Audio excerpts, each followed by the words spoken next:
Hey guys, this is John Martin from Additional Income. I'm interviewing my friend Joel Stewart this morning. He's going to talk to us about franchising. A lot of people, if you've thought about owning a bigger name or starting a business in a bigger name, Joel's going to go through some of the steps it takes to getting involved in franchising. Joel, good morning. Hey, how's it going?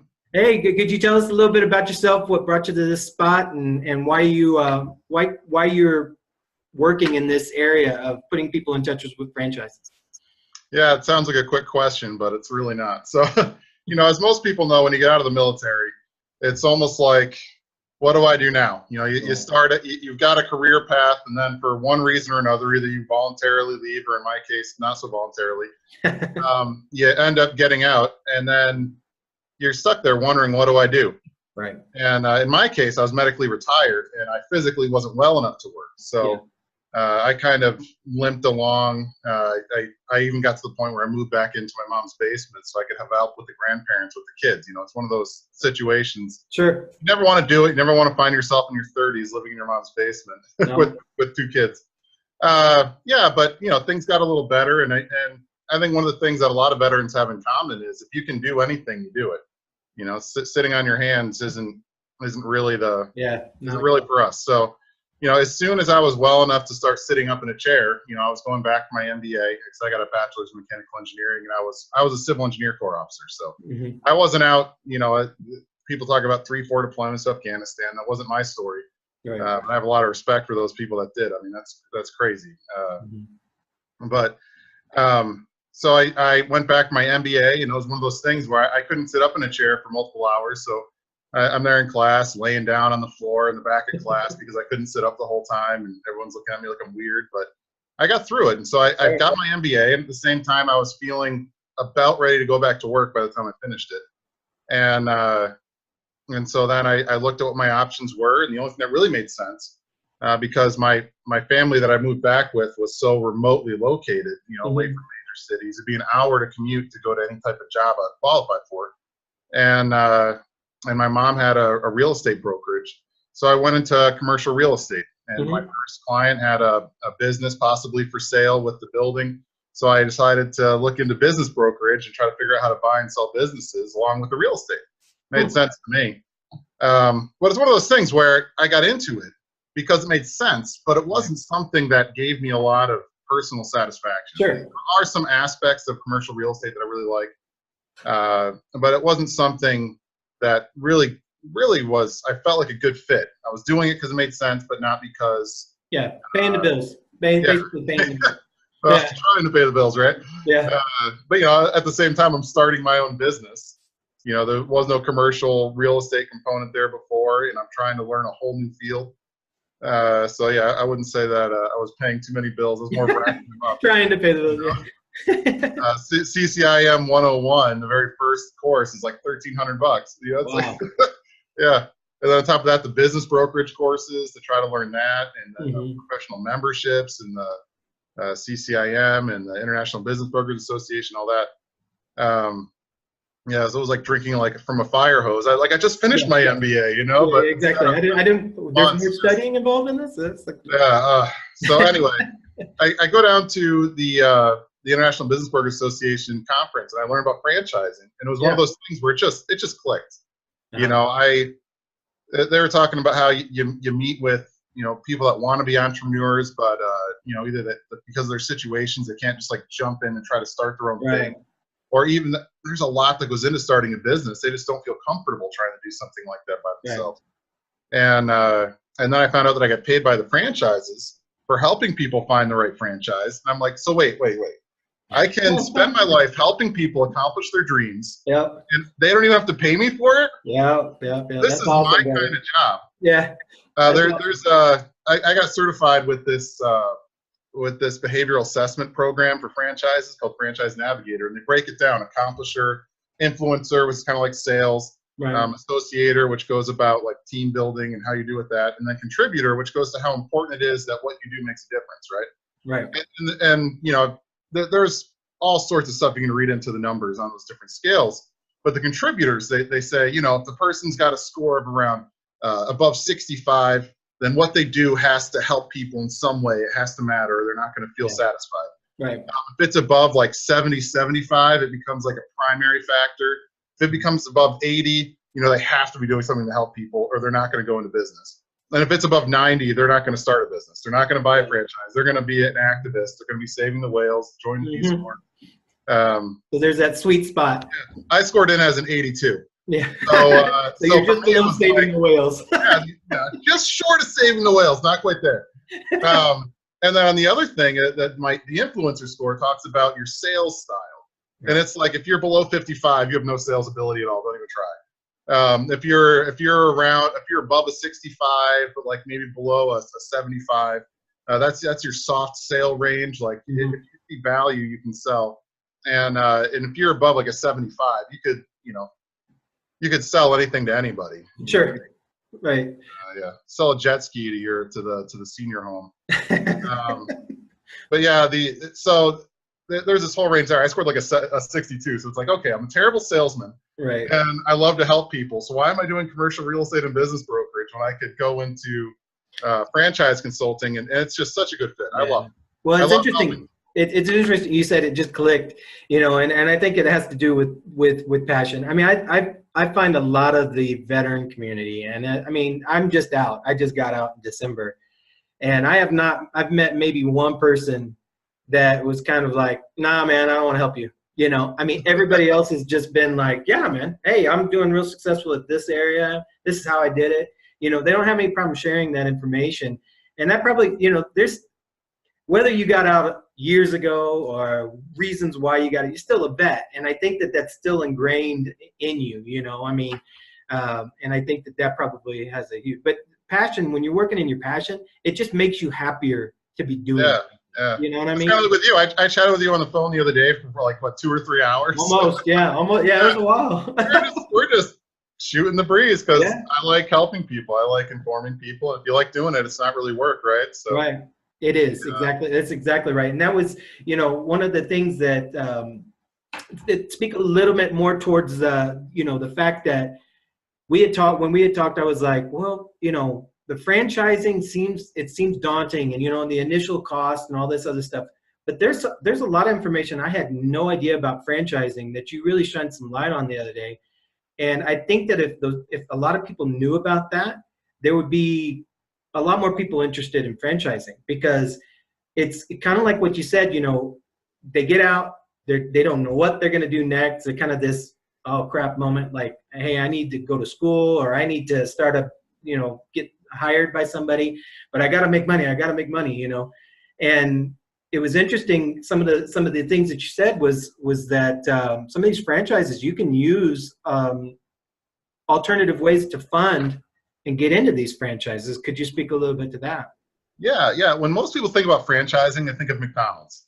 And McDonald's, it's like you got like $1 million to get the franchise fee, and then there's this whole process. Most franchises don't cost $1 million to get into. Most of them are actually fairly affordable. And I think a lot of the issues, a lot of veterans, especially ones just getting out of the military, that I've seen is they may struggle with some of the net worth requirements that franchises put on them, or the startup capital. So honestly, the franchises I looked into, most of them are on the low side because of that. But there's lots of really interesting ways to get financing for a franchise. And one of the things that make things really easy is that franchises are much easier to get loans for.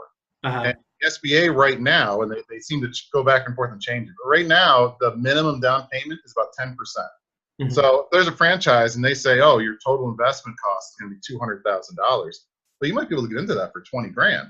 Right. So it makes a huge difference. But then what program you're talking about is the rollover for business startups, which is the absolute worst acronym I've ever seen for a funding program. ROBS. Right. Robs. And maybe they did that on purpose because it's saying you're kind of robbing from your retirement account, but it's not really robbing. No. The way that it works is if you have an IRA or 401k, or if you still have what's the military TSP? One? TSP. The military one that I never put into. Exactly. Well, some people ignored it, and then some other people just, like a percentage of their check every month into it, and mine grew. You know, I mean, so it's a good source. And so well, if I remember right, it's like it can go up, but it can never go down, right? It's like insured or something. I thought there was some kind of advantage. Yeah, anyway. I'm not sure, but yeah, you saying basically you can use a lot of those IRAs. Yeah, my TSP I rolled over into an IRA. Because that's something that they let you do with it. Right. If it's still in the TSP, they made you transition out of it when I left the military. I don't know if they've changed it, but they do for the uniform services account. Yeah. So if it's an IRA or a 401k, you can pull those funds out, and what you actually do is they're use penalty free. And the way they do it is that your 401k or your IRA actually buys the part or has partial ownership in your franchise startup. Or your business startup. You can use this for a regular business as well. And the thing that is really cool is that you can use those funds as a down payment for a larger loan. I was talking with somebody the other day, and he didn't have a lot of liquid capital, but he had $100,000 in an IRA that he was happy to use. And we were looking at some stuff that might be $300,000 to start. And I'm like, you pull out the $100,000, and you can use it a couple different ways. You can put $30,000 down for your initial down payment to start a location, and then the rest as a buffer. Or if you wanted to do multi-unit ownership, it takes $30,000 of it to start for the down payment for the first location. The next location, the bank may think it's riskier, over leveraging or whatever, so they may want $40,000 down. And you can parcel that $100,000 out to start multiple locations. And that's also good for franchising, because franchises generally want you to be overcapitalized. If there are people out there wanting to start your own business and you're thinking franchising isn't for you, take a hard look at your finances, because the number one reason businesses fail isn't because you can't do the job. It's not because you're not positioned properly in the market. It's because you're not capitalized enough to do it properly. You don't have money for marketing. You're taking the money out of marketing or business development to feed yourself and your family, or vice versa. You're starving at home to try to make the business work, and it's taking longer than you think, and you go belly up because you don't have enough money to actually start it. So franchises, they like to see that you're overcapitalized. One, because if your business fails as a franchise, it's a black mark on their whole system. It makes it harder for them to validate in the future. And also, they track, franchise data gets tracked. And if you have a failure in your system, it makes it harder for banks to give others loans in the future. Or they may ask for higher down payments or different things like that. So franchises are very vested in finding people that are going to succeed. So it's not like it used to be, where it was people try to trick people into paying franchise fees. There'll still be some of that, but it's a mutually beneficial thing, and it's not any that you represent, I'm sure. I do my best. I do my best. That was one of the things that I was wanting to definitely touch on, was on when they validate, and you were talking about it's a black mark. What is it a black mark on? And that kind of leads also into the 5 steps to franchise ownership. So if you could kind of maybe break down what the steps are. Let's say somebody meets all the capital requirements. Let's say that they've got, like your friend has $100,000 in an IRA, and he's interested in franchising in a business because of the fact that it's already a known name. That's one thing. You're not starting from scratch. You're not trying to build a following. You already have a following. Some of the stuff you were telling me about haircut places the other day was pretty amazing. I mean, these are known names. Fantastic. What was it? Fantastic Sam's or Great Clips? I work with Fantastic Sam's, Supercuts, Great Clips, Sports Clips. Are some of the big ones. Already known. I mean, basically, if you're going and you're in an area that you're wanting to start a franchise, that almost manages itself, right? I mean, you were kind of saying that they have a pretty good train up, that they train your management team and all that stuff. Most franchises have very strong training programs. It's one of the things that makes them successful, especially the well-established ones. When you think about that, like Supercuts has 2,600 locations.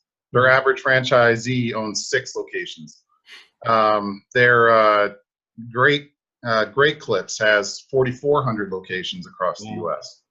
I think I have a webinar coming up on Tuesday for Action Coach. They've got a great program. They have 1,000 coaches in 70 countries. I think only 300 of them are in the U.S. But they've got great programs, great training, and great track records of success. And this is going back to your first your first question was, how does that black mark work? Mm-hmm. So some of the newer franchises, it's a little more difficult to get the data on. But if the franchise is at least like 5 years or older, mm-hmm. they will have a profile workup with a company called Frandata. And Frandata, I looked into them to see if I might be able to afford their information. It's not for people such as myself, but banks pay a lot of money to get Frandata, and they are complete workups, complete with, you know, what percentages of loans do those franchisees default, how many failures they've had, and they create this risk profile for banks, mm-hmm. and it gives them a score that says this is a low-risk franchise to a high-risk franchise. So mm-hmm. if you are a franchisee and you default on a loan or you fail as a unit, it feeds back into the Frandata system, and banks will see that in the future.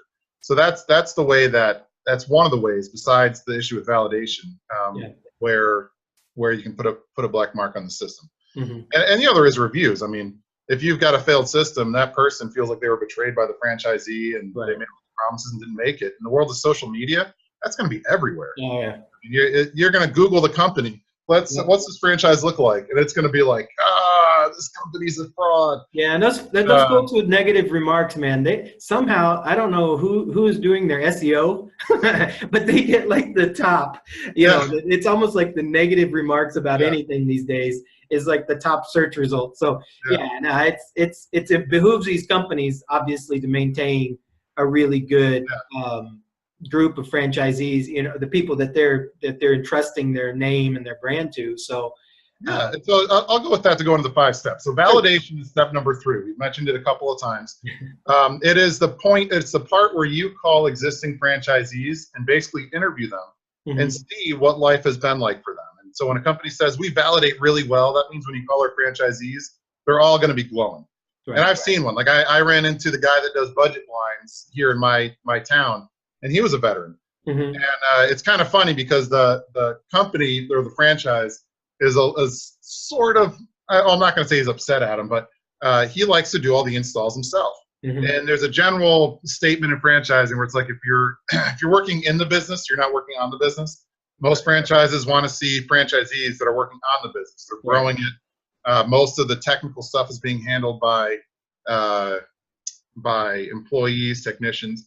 But a lot of times in the startup phase, you know, you don't necessarily need to start with technicians. Right. It's because you make the most money doing the work yourself, especially mm-hmm. in startup. But he loves doing stuff with his hands. He loves doing installs. So I'm talking with him. He's just like, I love my job. He's like, I go out, I'm doing these installs. I'm working with my hands. I'm out keeping busy. He's like, this is the best decision I ever made. And the guy's a retired military guy. Yeah. And now he serves my county for budget blinds, installing people's blinds. So he was just glowing. Mm-hmm. And because of that, he was telling me his profit margins, and you know, they were really good. But it's because he's not paying for labor and stuff. So the average is going to be lower. Yeah, he's paying himself pretty much. Yeah.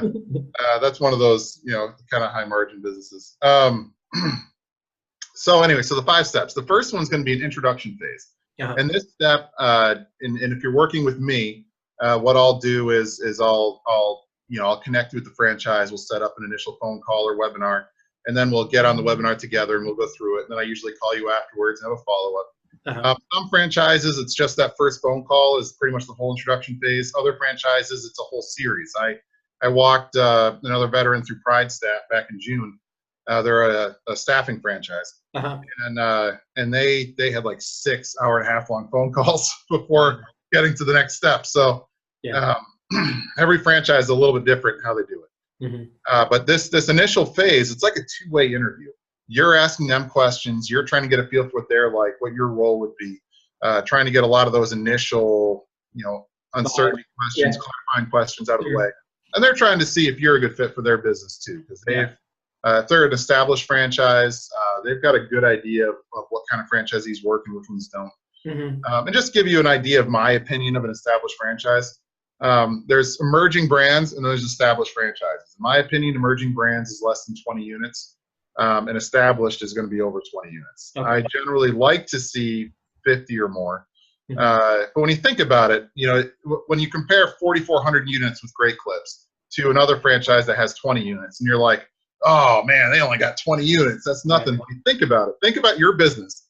and what it would take to get 20 locations open. A lot of work. Working under separate owners in separate markets. Yeah. I mean, the hardest work is probably going to be the first, 3 to 5. I'm sure. Is figuring out, how do I forge in a new market? How do I figure out what the different cultural aspects might be, or how to appeal to the different segments? When you get out above 20 and you've got those locations open, you've got a lot of stuff figured out. Yep. And at that point, it's just scaling. I mean, once you get above 20, 30, 40, 50, 100, 200, it's obviously the bigger they are, the less personal they're going to get. Right. If you find someone with 25, you're going to get a lot more personal attention than someone that has 4,000. But things won't be as standardized at the same time. Yeah. So it's plus and minuses. But and emerging brands aren't necessarily bad either. Yeah. I mean, every franchise brand was an emerging brand at some point.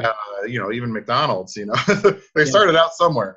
And what I find is a lot of the emerging brands have something innovative, have something unique. Something new. Yeah. I was talking with a franchise that did storage units, and they had some executives that came over from Pods, and they were saying that the people that came over to their section from Pods, which is well known nationwide, there were a bunch of changes they wanted to make, but the system was so big at that point, right? They couldn't really innovate anymore. The innovation had been done, and now they had a system that worked.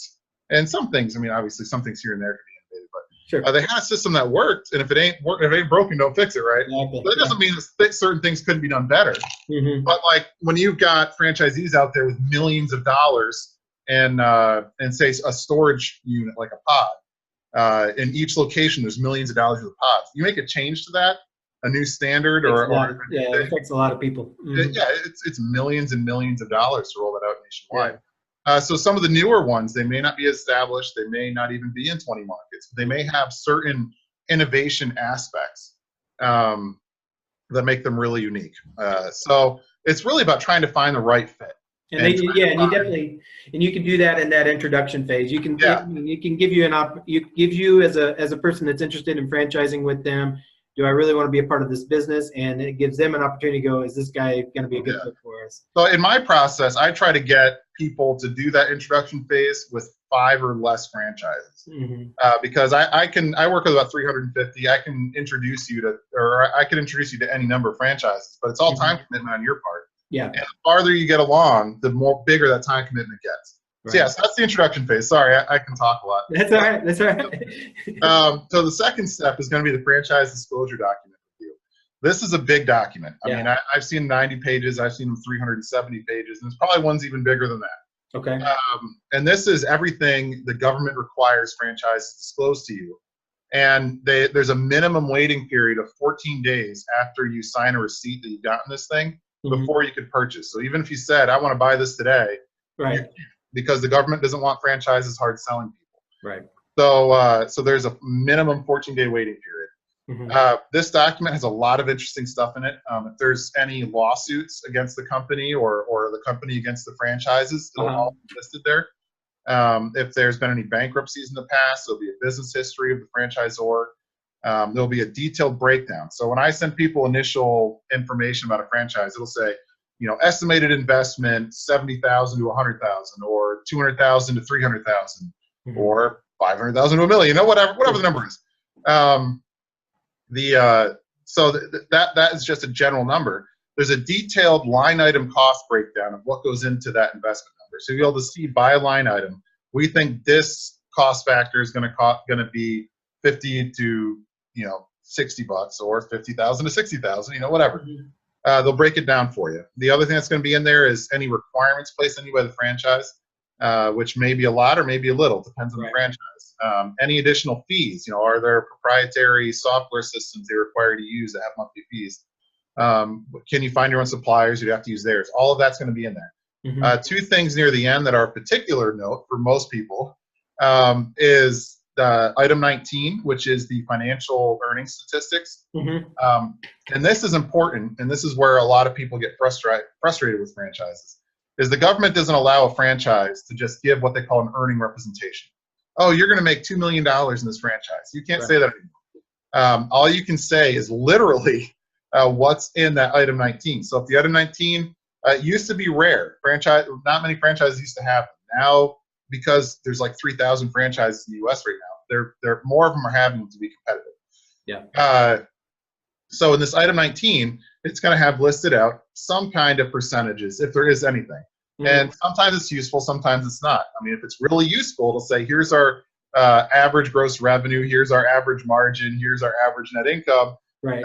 But you're getting an idea of what you could make with the franchise per. What is it by quarter, or is it by monthly? Like a monthly revenue? It's all different. There's no regulation on what it is. So what I'm saying is sometimes it's useful like that, but very rarely. Okay. Normally, it's something like our average revenues per unit is $1 million, or $4 million, or $500,000. I mean, and that's backed by. I mean, who is? And this is the government that pretty much verifies this information.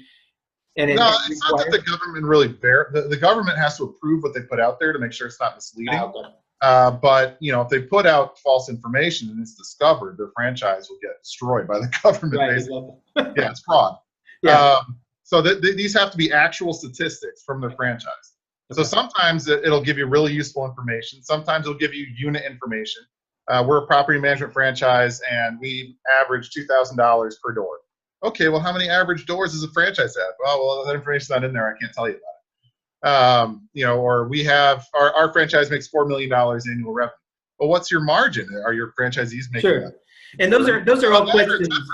Yeah, those are all questions that you can help a person perspective. I mean, you're going to help, like when you're consulting with an individual that's interested in franchising, you're going to break down basically that document with them, right? I mean, this is not just something they're going to receive in the mail and they got to figure it out. I can if the franchise copies me on it. So some franchises are really loose with the franchise disclosure document. They'll email it to me. They'll email it to them, even without an application. Normally, and I meant to mention this, usually before they release the franchise disclosure document to you, they have you fill out some kind of application. Right. With like a background check, and you'll go through there and you'll put down your assets to make them see that you're financially qualified. Kind of like you would for a bank loan, kind of. Right. Very similar type of document. So that's usually they'll ask that before they release the franchise disclosure document. Okay. So some franchises send me that, and I can go through it with somebody, and some don't. And sometimes there's non-disclosures that get signed before you get the franchise disclosure document, and they can't really tell me all that much about it. But what I can do is guide them through the steps so they can figure it out themselves. Sure. This is one of those areas where it really depends on the franchise how much or how little I can help. But I'm always here for problem solving. Right. I love problem solving things with people. Yeah. So with those numbers, how useful they are can be the usefulness of them can be translated to validation. So that's the third step that we talked about. Third step to validation, yeah. In the franchise disclosure document, there's going to be contact information for every franchisee in the system. Okay. And you can contact as many or as few as you feel comfortable with. If it's a smaller franchise with 5 franchisees, it's not a lot of calls. No. If it's like Action Coach with 1,000 coaches in 70 countries, you might want to try to just isolate ones that are closest to you. and give an idea for your region. Yeah. But the idea is that franchises are not regulated in what they can tell you, because it's their specific situation. They can tell you as much or as little as they feel comfortable for it, and they've all been in your shoes before. So it's not like you're just some solicitor. They've all been where you are. Yeah. So they're generally, from what I've heard, pretty open and kind of sharing some details. Sure. And so this is where if they have our average revenues are $44 million. Well, you can find out, what are your margins? You mind sharing that? Oh, yeah, our margins are 30%, or margins are 15%, or 72%, as I've heard. Kind of truer picture. It's kind of a real life picture of what they're actually making. Yeah. Yeah. So you can, and if they're open enough to tell you, you can find out, how long did it take you to break even? How much did you make in your first 3 months, 6 months? How long did it take you to open? What did you think their training was like? Did you feel adequately prepared when you finished their franchise training to open your business? What's their support been like? All of these questions, they'll give you their personal experience, and that is the most invaluable information in this whole process. Now, is that done during that 14-day period that you're talking about? Like, so you receive this franchise document from the company, and in that 14 days, you're calling other franchise, because that information is on the franchise document. So you're able to call and talk with other people. And then that leads to that number 3 step, which is if you could start under the validation portion. Yeah, so that 14-day period is a minimum, not a maximum. Okay. You can take as long as you need. The only real time limiter is sometimes franchises will be offering some kind of discount. Like I know in the Vetpreneur tribe, we have a lot of guys with JDog hauling and trash removal type. They had a special running last year where they had a double veteran discount for the months of November and December to go along with Veterans Day. Or sometimes there's an annual update to the franchise disclosure document, and franchises can only hold you to what's in that last franchise document for so long. Right. It can be a positive or a negative depending on what the new one's changing to. I had a guy that decided to walk away from Snapology, which is a really fun franchise concept. They do children's education based off like Legos and Connects. So if you want to make money playing with Legos, that's a good one. That's the one to get into. Yeah. But they had a franchise disclosure document, and in the one that he was disclosed on, there was a certain level for royalties, there was a certain level for the franchise fee. And in the next year, they upped the franchise fee and the royalties. And they gave him an extra, I think it was like 2.5 months after they made the update to purchase the franchise. And but he just wasn't ready. There was some other stuff going on, and he wasn't able to do it. And then they said, well, their lawyer basically told him, well, we can't hold him to this other one anymore. It needs to be redisclosed with the new document fees. So in that situation, there was a time limit where he was penalized for taking too long. But there's no hard, fast penalization. I work with people that are like, in 9 months or in a year, I might be looking into a change. Let's get some preliminary info out of the way so I can know what my options are. Yeah. So I work with those type of people all the time, and we talk with franchises and get it figured out and help them plan for the future. So the validation is a really important step. Okay. And it's where you're going to find the most useful information. It's also the most time consuming, depending on how many franchises there are. And I in my process, once we're past that initial intro phase, I try to have it narrowed down to 3 or less by the time you get the franchise disclosure document, and then 2 or less for the rest of the process. Because if you try to do validation on more than 2 franchises, you might as well take it as a full-time job. Maybe for some people it is a full-time job to find a franchise if they're out of work. But it can get confusing too. I mean, it's better to kind of focus down. Yeah. After the validation, there is what's called the discovery day, sometimes called the decision day. That's where you fly out. They'll usually invite you out to their headquarters location. You'll meet the support staff. You'll meet the people working with you. You'll get to do sometimes ride-arounds or follow-alongs with franchisees that are in the local area. So you can get a good, touch, taste, feel of what's it like to be a franchise owner. And in my opinion, once you've gone through validation, once you've gone through the discovery day, there shouldn't be any surprises left. They probably haven't told you their secret sauce because it's their secret sauce, but you shouldn't buy the franchise and be like, oh my goodness, I've totally been tricked. Right. That it shouldn't be like that. There shouldn't be any real surprises. You should have a good idea. You've talked to people that have gone through it. You've talked to people that have gone through the startup that are established. You've seen the people that are supporting you. You've talked with them. They've told you and filled you out on every aspect of their training program. I mean, you should know before you do the 5th step, which is purchase, what you're going to be doing in that 1st month, 2nd month, 3rd month, 5th month, 6th month. I like people to have an idea of what their whole first year would look like if possible, because that roadmap. Like I said, some of the exact things aren't going to be there if it's part of their proprietary stuff, but you in general should know what you're doing and what the game plan is. And different franchises are better at that than others. I mean, some franchises, they give you more of the broad strokes. My preference is that down, to the month what your goals are going to be. My goal for the 1st month is to do this. 2nd month is this. And the good franchises will pretty much have that mapped out for you. Which for people that have served in the military, that's really kind of familiar. I mean, when we build a plan, we walk through it. It's there's that crawl, walk, run phase. That a lot of military people have ingrained in them. And so I think that business or that process really can relate well to somebody that served in the military because they're used to that progression of things. And I'd actually love to talk about that for a second. Is that's like I've been pretty involved in a bunch of veterans networking groups into franchises, and the reason that happened was I first started looking into franchise consulting probably a little over a year and a half ago. I guess this is my second year of doing it. I got into it. I learned about it. I said, this is something that I really want to do. I spent 3 months just studying franchises, calling franchises, trying to figure out what they're looking for.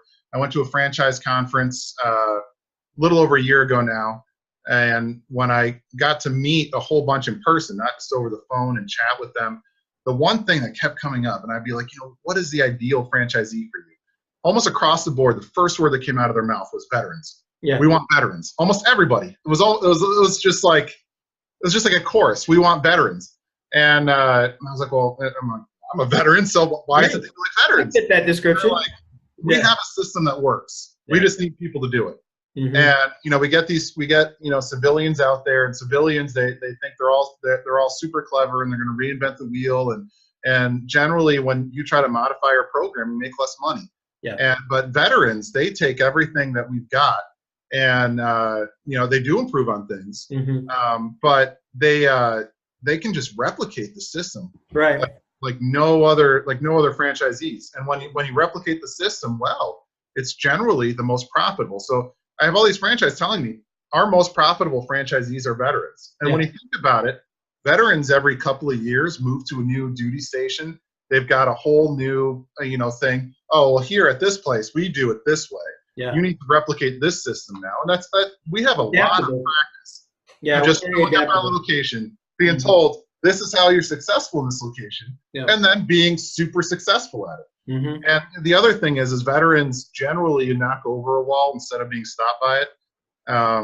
They're very tenacious. Yeah. And so when you have that thing of someone who can just take a concept and run with it that's already proven, and you couple that with tenacity, you've got a recipe for success, really. Yes, yeah. So once I found out that franchises want veterans, mm-hmm. I'm a veteran, which gives me a good way to talk to people about it. Open the door. I just need to get out there and kind of show people. Mm-hmm. And the other thing with me is I didn't know what to do after I got out of the Navy.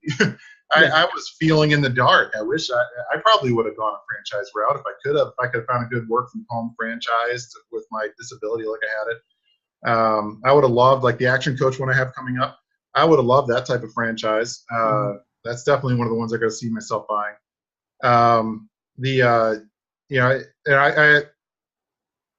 Veterans just there's just something about them where they are successful. Like in the Vetpreneur tribe, where I do a lot of networking. The guy in charge there, he's always talking about how this vast percentage, or at least when I first joined, he was talking about a lot. He doesn't do it as much anymore. But he was talking about how like the vast percentage of business owners, or a much higher percentage of business owners, are veterans versus civilian population. You look at the statistics. It's something like veterans are a certain percentage of the population, but the percentage of business owners over this much higher percentage. Interesting. And, I haven't looked at that. I haven't looked at that one. I had noticed with looking at the overall percentages of people, in eras. World War II era veterans came back and started businesses about 50%, whereas today's veteran population, if you're taking how many people have served since 2001 to now, it was pretty low compared. It was like 5%, 4.7% or something like that compared to. But there was some differences in the GI Bill then, where it kind of gave a little bit of a help. Now they have the SBA. So I don't know. It kind of seems like it may be an option that not a lot of people know about. I know I did my out processing briefings and all that stuff. Not one thing. No, me neither. Part of it was dedicated to franchising. Yes, there's small business loans. You go through the SBA program and all this other stuff, but there was no real clear light on saying, hey, you want to own a Coyote Ugly? That's, I'm telling you, this would be a great addition to out processing briefings for military members, and that maybe that would be a good way in for you to start, utilizing the out processing procedure and the ETS procedure. Yeah, I actually did look into that last fall. I contacted several bases in the Northeast up here. Yeah. And the response that I got was basically check out Boots for Business and try to get involved in that scenario. Yeah. And I did start to look into that, and I almost got into a conference, and the conference was canceled for snow or whatever, and I ended up not. I haven't gone back into it since then. But yeah, the out processing. It's like if I had these options, if I had this knowledge getting out of the military, it would have been very useful. Yeah. And so I try to help people that are trying to do it for themselves. Mm-hmm. The other thing is, I in my career, I've kind of been pigeonholed into doing things just because it made sense, but not because it was something I enjoyed. Franchising is a completely open field. There's no reason to get into a franchise that isn't going to be something that you enjoy doing. Because if you want to work with kids, I've got educational franchises. You want to go outside, I have stuff for outside. I've got, if you want to get into like a tree removal company or pest control or remediation, different, if you like construction, I've got stuff there. Find your passion. Yeah, you kind of match something up that finds your passion. Yeah. Joel, we're running out of time. You can get it, but I mean, they're only franchising overseas, so you'd have to pick a nice Caribbean location or something. But it's yeah. Well, listen, hey Joel, we've run out of time, brother. I mean, we could talk. And I know we can talk for 2 hours about this. It's a very interesting, idea for people that maybe haven't looked at franchising or have never looked at it or haven't looked at it recently. And so I would like to put your information down in the description field of this video. If you're okay with that, people could reach out to you, especially the veteran community. Maybe we can get some people talking to you about creating their own business in the franchising realm. What do you think? Is that okay with you? I'd like to just leave and say, like, if you've got no money and bad credit, I can't do much for you. Sure. But if you have good credit or some money or a lot of money, I have options for you. I mean, kind of, even if you want to start something part-time, I mean, and you have good credit but not a lot of money, I've got vending machines that you could start building a vending machine portfolio. I've got a lot of options for people regardless of where they're at, almost regardless of where they're at. Obviously, if you don't have any money and bad credit, I can't do all that. Unless you can find a partner and you're good. All right. Well, thank you very much for your time. No, brother. Thank you. I really appreciate you coming on and maybe shining a little bit of light on this subject that maybe not a lot of people know about. So, definitely listen. I can't wait to put this out there, and let's see what kind of reaction people have to the idea of franchising. Thank you for coming on today, brother. I appreciate it. Well, thank you for having me. All right, brother. Talk to you soon. All right. Take care.